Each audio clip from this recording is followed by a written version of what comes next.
हाँ हो जाएगा, ये स्पेस खाली नहीं है ना। नहीं।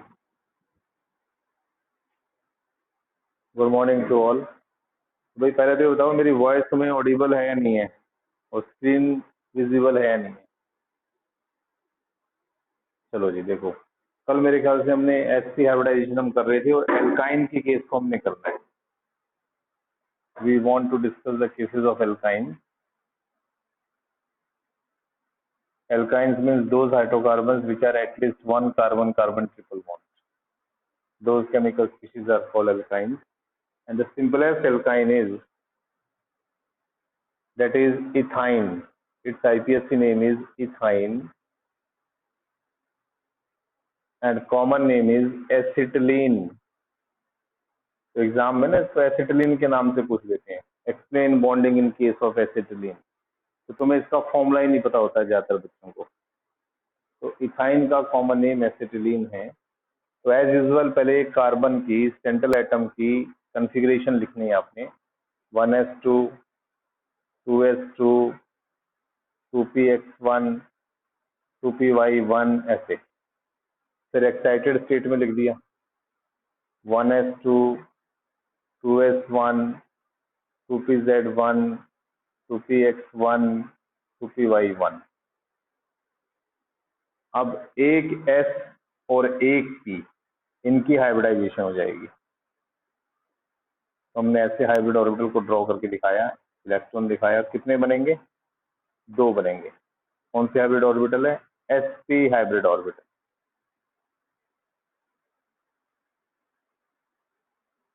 ये दोनों p कैसे बचे, 2px और 2py, these are unhybridized p orbital. unhybridized p orbital, ये दोनों के दोनों अनहाइब्रिडाइज्ड p ऑर्बिटल हैं। तो अभी तक हमने करा क्या है, sp हाइब्रिडाइजेशन में एल्काइंस को एक्सप्लेन करना शुरू किया। सबसे पहले कार्बन का कॉन्फ़िगरेशन लिखा ग्राउंड स्टेट में। यहाँ पे देखो लिख सकते हो कि 2pz0 है, एक इलेक्ट्रॉन यहाँ से एक्साइट होके यहाँ पे आ गया, ये दिखाई दे रहा है आपको। s और p की हमने हाइब्रिडाइजेशन कर दी, इंटरमिक्सिंग की, और px और py दोनों के दोनों जो एटॉमिक ऑर्बिटल्स हैं, they remains in unhybridized form. Now we are having 2 carbon atoms, that is why we are going to have 4 hybrid orbitals, 2 with each carbon atom. They are going to overlap like this. I am drawing this diagram. अब जैसे ये carbon है तो इसके 2 orbital linearly कैसे arrange करेंगे, ऐसे बनाते हैं देखो ना, इस तरह से। और दूसरा ऑर्बिटल ऐसे, जो कल भी हमने BCl2 में भी ऐसे बनाया था, 180 के एंगल पे 2 हाइब्रिड ऑर्बिटल। ये sp हाइब्रिड ऑर्बिटल है, ये भी sp है, इनके बीच में बॉन्ड एंगल 180 का है। दूसरा कार्बन एटम देखो ये वाला है, इसके भी ऐसे 2 ऑर्बिटल बनाने हैं, एक आपस में ओवरलैप कर जाएगा इस तरह से, और दूसरा ऐसे दिखा सकेंगे। इसमें इलेक्ट्रॉन दिखा दिया, यहाँ पे एक एक इलेक्ट्रॉन यहाँ शो कर दिया।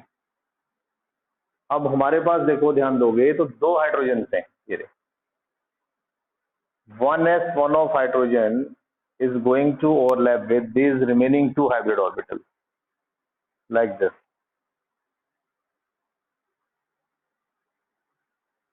और कहीं पे भी एक जगह पे लिख दीजिए आप 1s1 of hydrogen। अब देखो कार्बन एटम कितने बॉन्ड बना रहा है, इस पे ध्यान दो। ये कार्बन एटम है, एक ओवरलैपिंग यहाँ पे दिख रही है, दूसरी ओवरलैपिंग यहाँ दिख रही है, यानी अभी ये सिर्फ 2 बॉन्ड बना रहे हैं।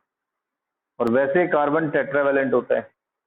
तो जो अभी मैंने डायग्राम बनाया है हाइब्रिड ऑर्बिटल्स की ओवरलैपिंग की हेल्प से, that is not explaining the tetravalency of carbon.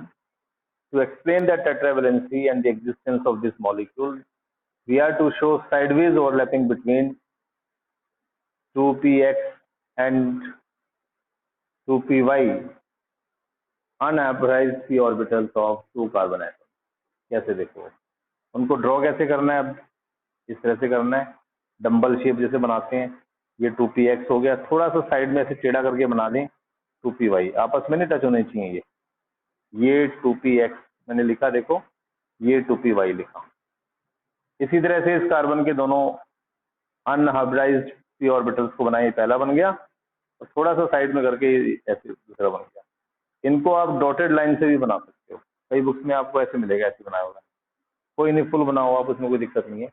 इसमें देखो इलेक्ट्रॉन शो किए हमने, जैसे यहाँ पे है 2 इलेक्ट्रॉन, ये रहे। वैसे इसमें इलेक्ट्रॉन जो शो करने, ध्यान रखना है कि इसके with respect to spin opposite होना चाहिए, क्योंकि उनमें आपस में ओवरलैपिंग होनी है। अब देखो क्या होगा, ये 2px है, ये 2py है, तो जो 2px के साथ ओवरलैप करेगा ऐसे, और 2py के साथ ओवरलैप करेगा। वैसे ही 2px के साथ और 2py के साथ सेम, ये वही ओवरलैपिंग है जो हम साइडवेज ओवरलैपिंग कल भी मैंने ड्रॉ करके बताई थी, ऐसे वाली। तो ये π/2, ये भी π/2, ये भी π/2 और ये भी π/2। इन कुल मिला के 2 पाई बॉन्ड्स बनेंगे एक सिग्मा के साथ कार्बन एटम्स के बीच में। तो मैंने अगर लाइन नोटेशन बनाना है तो मैं ऐसे 3 बॉन्ड बनाऊंगा। देखो बीच में ये आपका सिग्मा बॉन्ड है, ये पाई बॉन्ड है, ये पाई बॉन्ड। देखो ये सिग्मा है ना, ये वाला, ये जो बॉन्ड बन रहा है ये सिग्मा है, ये वाला, ये भी सिग्मा है और ये भी सिग्मा है। ये साइड वाले सिग्मा बॉन्ड हम ऐसे बना देंगे। तो ये जो बॉन्ड एंगल है 180 का है। तो कैसी ज्योमेट्री बनी है, लीनियर बनी है। तो यही आपको पढ़ाया गया है कि जो sp हाइब्रिडाइजेशन है उसमें हमेशा लीनियर ज्योमेट्री ही बनती है। तो मेरे ख्याल से बोर्ड आपको विजिबल होगा ज़्यादातर को, जो भी आप क्लास अटेंड कर रहे हो।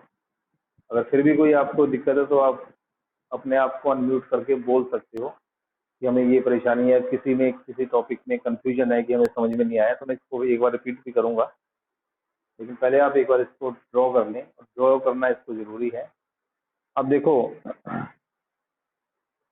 मैं इसको अगर फिर से रिपीट कर रहा हूँ, इथाइन की शेप को हमने सबसे पहले कार्बन का कन्फिग्रेशन लिखा ग्राउंड स्टेट में। फिर जो पेयर्ड इलेक्ट्रॉन था s ऑर्बिटल में, वैलेंस शेल के s ऑर्बिटल में, it get excited to vacant p orbital. Then hybridization took place involving s and 1p orbital to form 2 sp hybrid orbital for each carbon atom. We are having 2 carbon atoms. Then we had drawn these 2 sp hybrid orbital of each carbon in linear manner like this. These 2 for this carbon atom and these 2 orbital for this carbon atom. One sp hybrid orbital overlaps with next one to form a bond, sigma bond between to form a sigma bond between 2 carbon atoms, this one, and remaining sp hybrid orbital of each carbon atom overlap with 1s of hydrogen to form a sigma bond between carbon and hydrogen, that is this one, these bonds.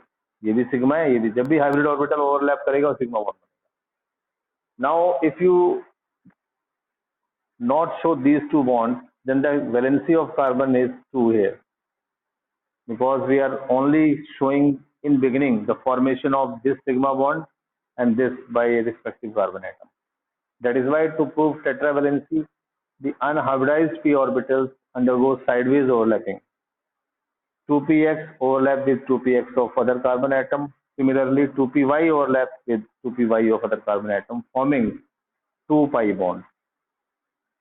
That is why the line notation of acetylene is drawn like this. A triple bond is present between 2 carbon atoms and hydrogen gets attached with carbon atom with the help of a single bond. Symmetry is linear. Now the question arises, if a triple bond or the hybridization of carbon is sp, then what is the demography of various type of bonds formed by a respective carbon atom? तो इसमें आप ध्यान देंगे, जो भी sp hybridise carbon atom होगा वो 2 sigma bond बनाएगा और 2 पाई बॉन्ड बनाएगा, यही पहचान है इसकी।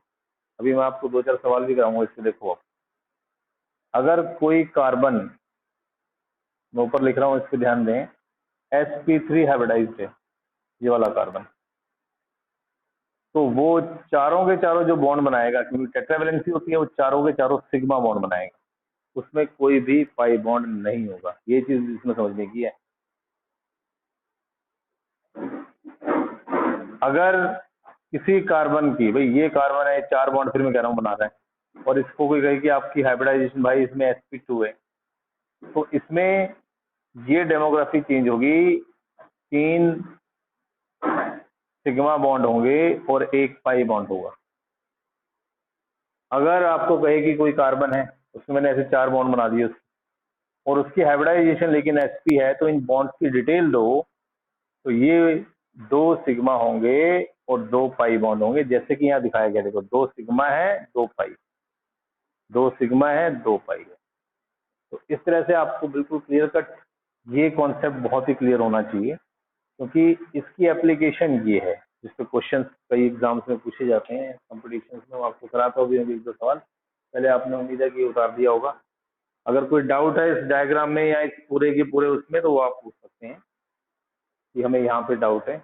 एग्जाम पॉइंट ऑफ व्यू से अगर होम एग्जाम की बात करें, तो hybridisation in case of ethene जो हमने कल की होगी C2H4 में, और इथाइन जो आज की है C2H2 में, ये एग्जाम पॉइंट ऑफ व्यू से काफी इंपॉर्टेंट है।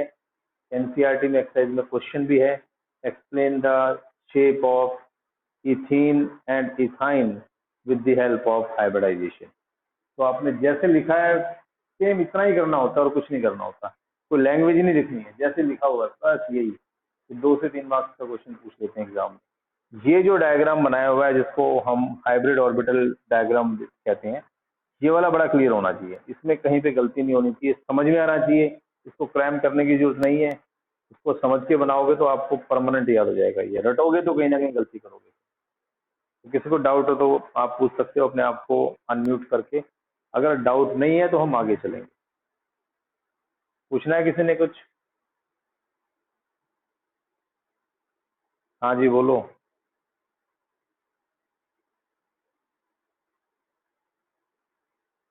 हमेशा जब भी आपने हाइब्रिडाइजेशन में किसी पी ऑर्बिटल को पार्टिसिपेट कराना है, तो मैंने कल भी कहा था, आपने देखा होगा, आप लोग लिखते हो XYZ, क्योंकि आप लोगों ने ABCD याद की हुई है। मैं Z पहले लिख रहा हूँ, देखो ध्यान से, मैंने Z को यूज किया है, क्योंकि Z में से अगर तुम Z को यहाँ पे यूज करोगे, यहाँ तुम Z को यूज करोगे, तो Z ऑर्बिटल कभी साइडवेज ओवरलैप नहीं कर सकता, क्योंकि उसमें इंटरन्यूक्लियर एक्सिस पास होती है।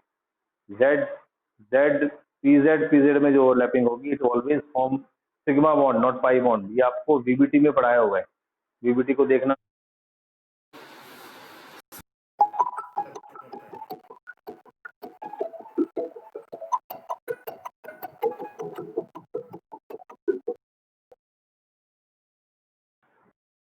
हाँ जी सर। डॉक्टर साहब गुड मॉर्निंग। हेलो हेलो, हाँ जी डॉक्टर साहब नमस्कार। हेलो, रेडी हो रहे हो क्या? आपकी आवाज़ नहीं आ रही सर। अच्छा, मैं कह रहा सर तैयार हो रहे हो क्या?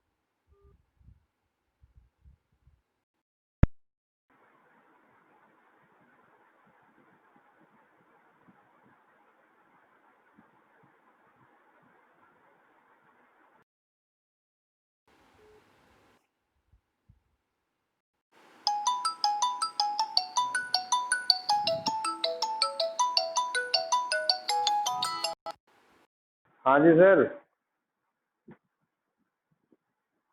सर मैं तो पढ़ा रहा हूँ, ऊपर हूँ, बाथरूम में नहीं हूँ। बताओ। नहीं नहीं, बताओ बताओ सर। हाँ बताओ। हाँ हाँ। है। अच्छा अच्छा अच्छा। अच्छा कोई नहीं। तो आप मतलब अभी आप लोग कहाँ घर पे ही हो? हाँ। अच्छा। तो वो तो कोई दिक्कत नहीं, बंदे तो हैं, मतलब 9 बजे के आसपास आएंगे सब, तो इस काम को कर सकते हैं। उस रूम को बंद कर दो आप, उस रूम को बंद कर दो, उस कमरे को बंद कर दो ना। ठीक है। हाँ, उसको बंद रखो, 9 बजे आएंगे, मैं आता हूँ साथ में उनको लेके, 9 साढ़े 9 तक आते हैं। नहीं नहीं, जलने दो, क्या दिक्कत है। हाँ नहीं, आप बाहर वाले रूम में बैठ जाओ ना। तो अगर बंद कर दोगे तो ये है कि बाहर नहीं आएगा फिर।